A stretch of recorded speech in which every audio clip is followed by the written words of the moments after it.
समी साहब, आज इमरान खान साहब ने एक ट्वीट किया। उन्होंने अस्करी क़यादत को एक तो मुबारकबाद दी और इसके साथ साथ उन्होंने ये कहा कि 8 माह से जो एक फुकदान था एतमाद का, उम्मीद करते हैं कि वो भी ख़त्म हो जाएगा। जिसका जवाब जो है वो मरियम नवाज़ ने दिया और उन्होंने कहा कि 2017 में आपको ये चीज़ें नहीं याद थी जब नवाज शरीफ साहब को निकाला गया, जब अफसरान को मुतनाज़ा बनाया गया। एक चीज़ तो ये, और दूसरी जो आज बिलावल ने बात की है कि मुल्क तोड़ने की सियासत शुरू हो गई है। What does it mean? क्या चीज़ों को पोलिटिसाइज करना शुरू कर दिया गया दोबारा से? देखें, जो बड़ी अहम डेवलपमेंट हुई है वो आपने बयान की कि जो आजम नज़ीर तारड़ साहब हैं उनका इस्तीफा नामंजूर कर दिया गया। अब थोड़ा सा आप जाएं, आप इसके बैकग्राउंड में जाएं। ये जो लाहौर में आसमा जहांगीर कन्वेंशन था वकला का, उसमें पाकिस्तान की फौज के खिलाफ जबान इस्तेमाल की गई, स्टेज पर नारे लगाए गए और इस हद तक बुरे वो नारे थे कि मैं उनको दोहरा भी नहीं सकता। और ये वजीर कानून साहब ने सब कुछ करवाया था। तो ये नून लीग ने बिल्कुल वही खेल खेला जो मुशाहिदुल्लाह के वक्त खेला था, जो परवेज रशीद के वक्त खेला था। बयान दिलवाए पाकिस्तान की फौज के खिलाफ और फिर एक अश्क शोई के लिए उनसे इस्तीफा ले लिया। तो यहाँ पर भी आजम नज़ीर तारड़ साहब ने कहा जी ये वोट मेरा नून लीग की अमानत है, और उसको बज़ाहिर बहाना बनाया जो जुडिशल कमीशन में इन्होंने जजेस की अपॉइंटमेंट के लिए जो वोट दिया था। लेकिन जैसे ही आर्मी चीफ नए आए हैं, पुराने आर्मी चीफ जिस दिन रिटायर हुए उसी दिन इन्होंने उनका इस्तीफा नामंजूर कर दिया। इतने दिन वो उनका इस्तीफा अपने पास छुपाए रखा। तो मुल्क तोड़ने की जो साजिश है ना, वो बेसिकली ये है। और मैं आपको बताऊं कि एस्टैब्लिशमेंट के साथ इनका फड्डा शुरू हो चुका है। ये बाज नहीं आते, ना नवाज शरीफ ने कुछ सीखा, ना शहबाज शरीफ ने कुछ सीखा, और मरियम की जबान तो इतनी लंबी है कि अल्लाह पनाह दे। इन्होंने जो ये बात की है, इसको एक आप मामूली एक्शन ना समझें। ये एक बहुत बड़ा पाकिस्तान की अफवाज पर ये बहुत बड़ा हमला है। इन्होंने आजम नज़ीर तारड़ का इस्तीफा नामंजूर किया। बज़ाहिर इसका मतलब है कि पहले भी ये उन्हीं के सलाह मशवरे से काम कर रहे थे।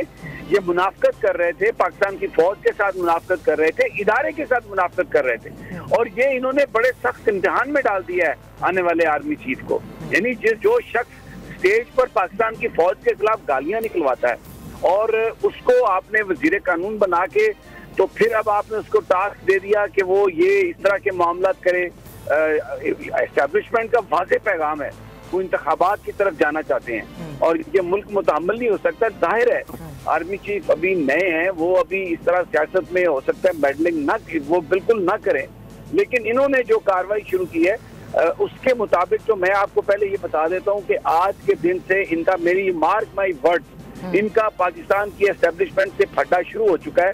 ये ब्लैकमेलर हैं, ये ब्लैकमेल करते हैं, पाँव पड़ते हैं, और अगर थोड़े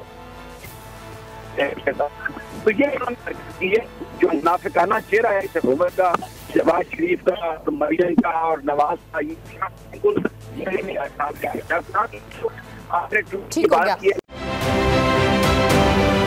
आप ये समझें, ये जो हक है ना, हक पे खड़े रहना और हक को बोलना, ये दूर से लगता है तन्हा हो गए लोग।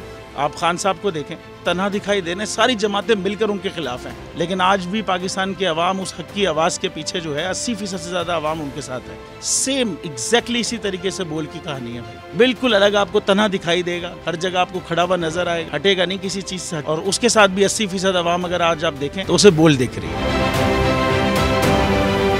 जाली केस है ना, ये हम पे उस वक्त बनाए गए थे जब हुकूमत यही थी, इन्हीं लोगों की हुकूमत थी ना। और ये जाली केस, इनको मैं नहीं कह रहा इस केस को जाली केस, इनको पाकिस्तान में क्या पूरी दुनिया में एक ऐसा शिकायत कुंदा नहीं मिला, एक ऐसा कंप्लेनेंट नहीं मिला जिसने ये कहा हो कि हमारे साथ फ्रॉड हुआ है। तो ये खुद ही बन गए कंप्लेनेंट, और ये खुद ही इन्होंने खुद ही इन्वेस्टिगेशन की, उसकी खुद ही तफ्तीश भी की। यानी कि कंप्लेनेंट भी है, इन्वेस्टिगेशन ऑफिसर भी है, और इन द एंड इन्होंने फिर उसके बावजूद ये कोर्ट में जमा कराया कि जी ये केस जाली केस था और इसमें किसी किस्म जो कुछ एग्जैक्ट कर रहा था सब लीगल। ये मेरी बात नहीं है, ये इनके इन्वेस्टिगेशन ऑफिसर की बात। सबसे ज्यादा व्यूज और सबसे ज्यादा रेटिंग के साथ बोल आज भी रहा नंबर 1 पर। सब्सक्राइब करें और बेल दबाएं ताकि कोई खबर रह न जाए।